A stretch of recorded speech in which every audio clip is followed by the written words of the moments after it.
Welcome to the first episode of Rio's how-to videos. This one we're going to look at how to fish a soft tackle on a river.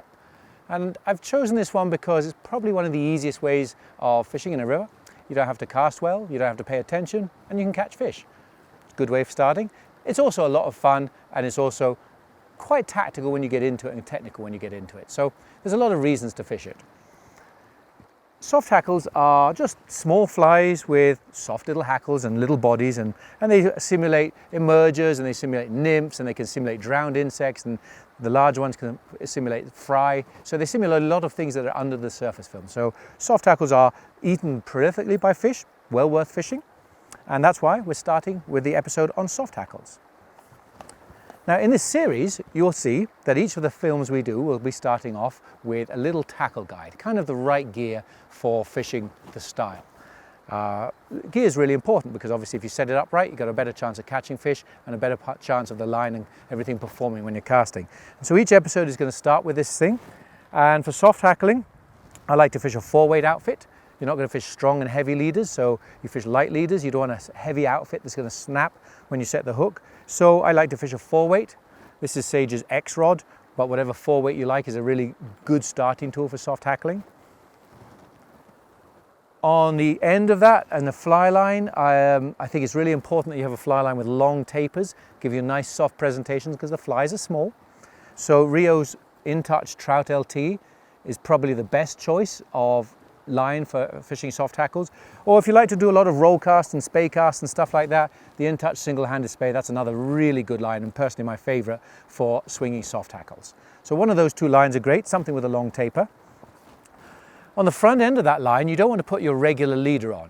You can certainly start off, but the soft tackles are very light and small.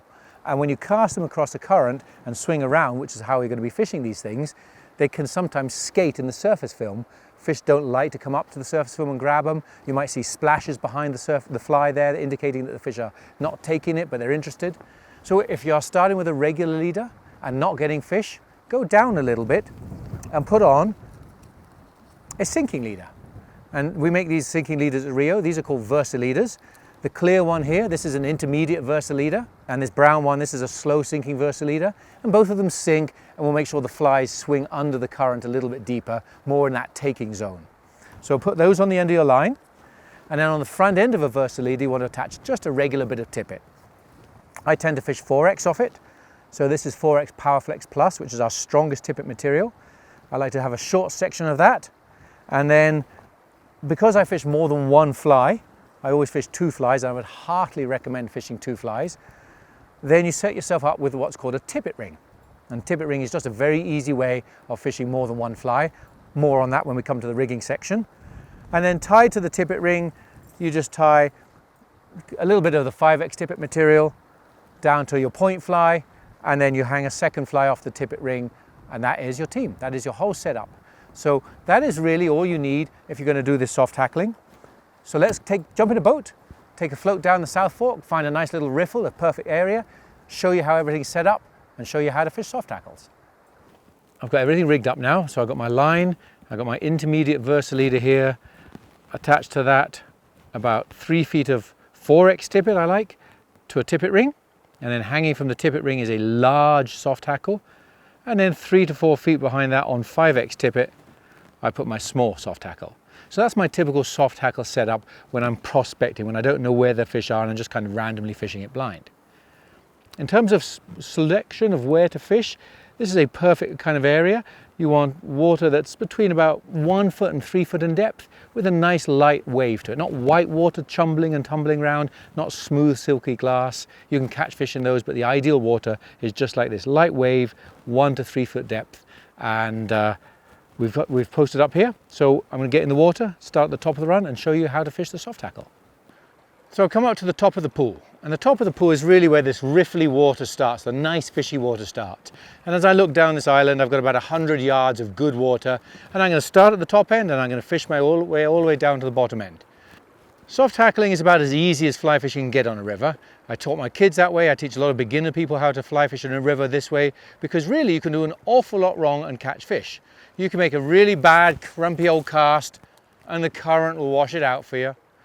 You can not look for anything. You can be looking around at birds and suddenly a fish hooks itself. So it's a very easy way of kind of just getting into fly fishing on a river.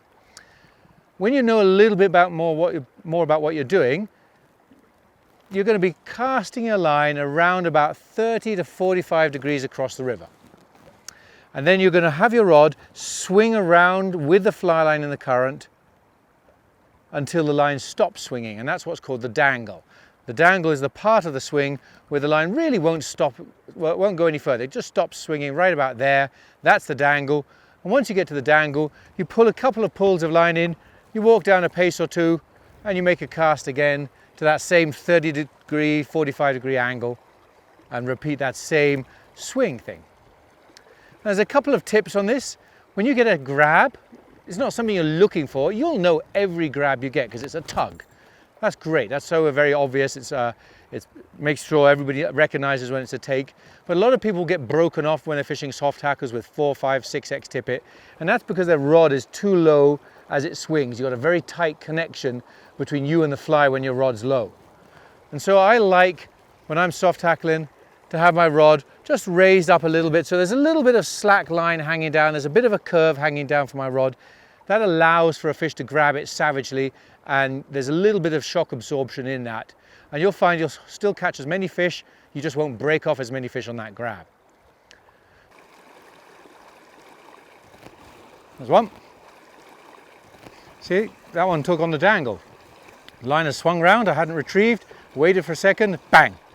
There's a grab. This has taken the smaller soft tackle on the point. Not a big fish because it's in the shallow water. There we are, long distance release. But still a fish.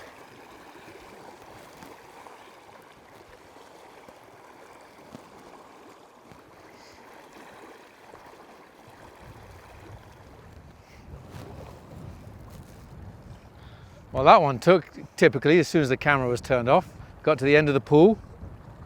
Fly was there on the dangle, bang, right on the end of the dangle. And this one has taken the large soft tackle on the dropper. Lovely little cutthroat. There, and it's gone. Perfect. How about that for a nice easy release? So, as you can see, worked my way down from the top of the pool to the bottom. Fish maybe 25 minutes swinging, had 3 or 4 fish, had a couple of bumps, fish come off. 8 or 10 electric shock grabs. So it's a great way of producing action when you're fishing.